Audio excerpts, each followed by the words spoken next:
क्या आपको पता है कि जलवायु वैज्ञानिकों के अनुसार आने वाले कुछ दशकों में पृथ्वी के तापमान में 2.8 डिग्री सेल्सियस की बढ़ोतरी होने वाली है, जिसके चलते पूरे विश्व को भीषण गर्मी, बाढ़, सूखा और तूफान जैसी कई आपदाओं का सामना करना पड़ेगा। इसी भीषण समस्या को देखते हुए कुछ दिनों पहले इंडोनेशिया के बाली में हुए G20 शिखर सम्मेलन में क्लाइमेट चेंज को लेकर पर्यावरण के मुद्दे को प्राथमिकता दी गई। तो आइए जानते हैं कि ये G20 क्या है और इस साल के G20 शिखर सम्मेलन में क्लाइमेट चेंज को देखते हुए 1.5 डिग्री सेल्सियस का लक्ष्य रखा है। तो ये 1.5 डिग्री टारगेट क्या है और आखिर क्यों G20 शिखर सम्मेलन क्लाइमेट चेंज को लेकर चर्चाओं में बना हुआ है? G20 क्या है? G20 बेसिकली 19 देशों के साथ यूरोपियन यूनियन का एक अनौपचारिक समूह है, जिसे ग्रुप ऑफ 20 भी कहा जाता है। इस मंच का सबसे बड़ा उद्देश्य आर्थिक सहयोग है। आर्थिक ढांचे के साथ साथ ये समूह इकोनॉमिकल स्टेबिलिटी, क्लाइमेट चेंज और हेल्थ से जुड़े विषयों पर भी बातचीत करता है। इन सब के अलावा भी व्यापार, कृषि, रोजगार, एनर्जी और आतंकवाद जैसे मुद्दे भी इनकी बातचीत में शामिल होते हैं। इन सभी विषयों पर बातचीत के लिए हर साल G20 शिखर सम्मेलन में इस ग्रुप के नेता हर साल एक जगह इकट्ठे होते हैं, जैसे कि इस साल इंडोनेशिया बाली में हुए। इंडोनेशिया बाली में हुआ इस साल का G20 शिखर सम्मेलन क्लाइमेट चेंज यानी कि जलवायु परिवर्तन के विषय को लेकर काफी चर्चा में बना हुआ है। खैर, अब तक चर्चा का विषय बना हुआ है तो कोई ना कोई बड़ी बात ही होगी। तो चर्चा में बने होने की कुछ मुख्य वजह हैं, जैसे कि हो सकता है ये पहली वजह आपको ज्यादा प्रभावित ना करे, लेकिन भविष्य को देखते हुए सबसे जरूरी प्रतिबद्धता इसी बात की होना जरूरी है।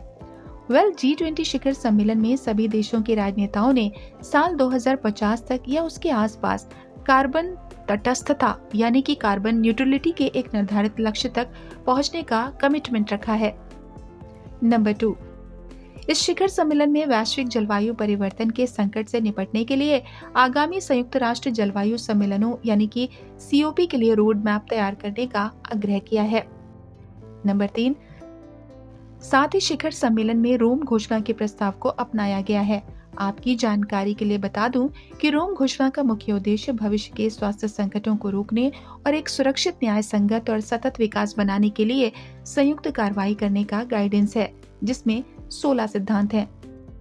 नंबर 4, अगर इस शिखर सम्मेलन के सबसे बड़े कदम की बात करें तो वो है ग्लोबल वार्मिंग को 1.5 डिग्री सेल्सियस पर सीमित करने के लिए एक रोड मैप। हालांकि 1.5 डिग्री सेल्सियस टारगेट को लेकर कोई समय सीमा नहीं रखी गई है। शायद आप सोच रहे होंगे कि मैंने इस शिखर सम्मेलन का सबसे बड़ा कदम 1.5 डिग्री सेल्सियस टारगेट को ही क्यों बताया। तो पिछले कुछ सालों से आप देख रहे होंगे कि पूरी दुनिया भीषण गर्मी, बाढ़, सूखा और जंगल में लगने वाली आग जैसी बड़ी आपदाओं से जूझ रही है, और इसका सबसे अच्छा उदाहरण यूरोप में पड़ा 500 साल का सबसे बुरा सूखा और पाकिस्तान में आई विनाशकारी बाढ़ है।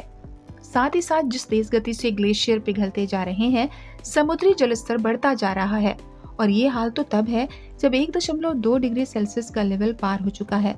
तो ये सभी खतरे इस बात की ओर इशारा करते हैं कि अगर जल्दी से जल्दी कदम नहीं उठाए गए तो हालात और भी बद से बदतर हो सकते हैं। और आपको जानकर हैरानी होगी कि IPCC के एक अनुमान के अनुसार अगर पूरी दुनिया के तापमान में 1.7 डिग्री से 1.8 डिग्री तक की बढ़ोतरी हो जाती है तो दुनिया की आधी से ज्यादा आबादी गर्मी के चलते भयावह स्थितियों का सामना करेगी।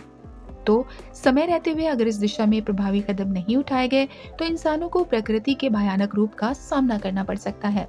और आपको बता दें कि इंडोनेशिया में हुए G20 सम्मेलन की अध्यक्षता इंडोनेशिया ने की थी, और इसमें भारत की तरफ से प्रधानमंत्री नरेंद्र मोदी ने हिस्सा लिया था। इस शिखर सम्मेलन के समापन अवसर पर इंडोनेशिया के राष्ट्रपति जोको विडोडो ने भारत को G20 की अध्यक्षता सौंपी थी। भारत को पहली बार G20 की अध्यक्षता 1 दिसंबर 2022 से 30 नवंबर 2023 तक एक साल के लिए मिली है। इस सम्मेलन में भारत के उदयपुर में किया जाना है, जिसमें 20 देशों, 9 क्षेत्रीय और अंतर्राष्ट्रीय संगठनों, यूरोपीय संघ और 9 अतिथि देशों के 73 से अधिक प्रतिनिधियों की मेजबानी कर रहा है।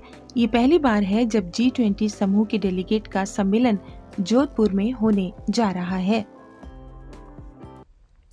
Friends, India's G20 presidency is coming at a time of crisis and chaos in the world. The world is going through the after effects of disruptive, once in a century pandemic, conflicts, and lot of economic uncertainty. The symbol of the lotus in the G20 logo is a representation of hope in these times. No matter how adverse the circumstances, the lotus still blooms. Even if the world is in a deep crisis, we can still progress and make the world a better place. In Indian culture, both the goddesses of knowledge and prosperity are seated on a lotus. This is what the world needs most today. Shared knowledge that helps us overcome our circumstances, and shared prosperity that reaches the last person at the last mile. This is why in the G20 logo, the earth is placed on lotus too. The 7 petals of the lotus in the logo are also significant. They represent the 7 continents. 7 is also the number of notes in the universal language of music. In music, when the 7 notes come together, they create perfect harmony. But each note has its own uniqueness. Similarly, G20 aims to bring the world together in harmony while respecting diversity. सभी देशों की सरकारों के साथ साथ ये हम सभी का भी कर्तव्य बनता है कि हम इस गंभीर विषय पर स्वयं का जो भी योगदान हो सके वो दें और 1.5 डिग्री टारगेट को अचीव करने में सहयोग करें। आपके इस विषय पर क्या विचार हैं? कमेंट सेक्शन में अपनी राय जरूर रखें और हाँ, जाते जाते चैनल को सब्सक्राइब, वीडियो को लाइक और अपने दोस्तों और फैमिली मेंबर्स के साथ शेयर करना ना भूलें। धन्यवाद।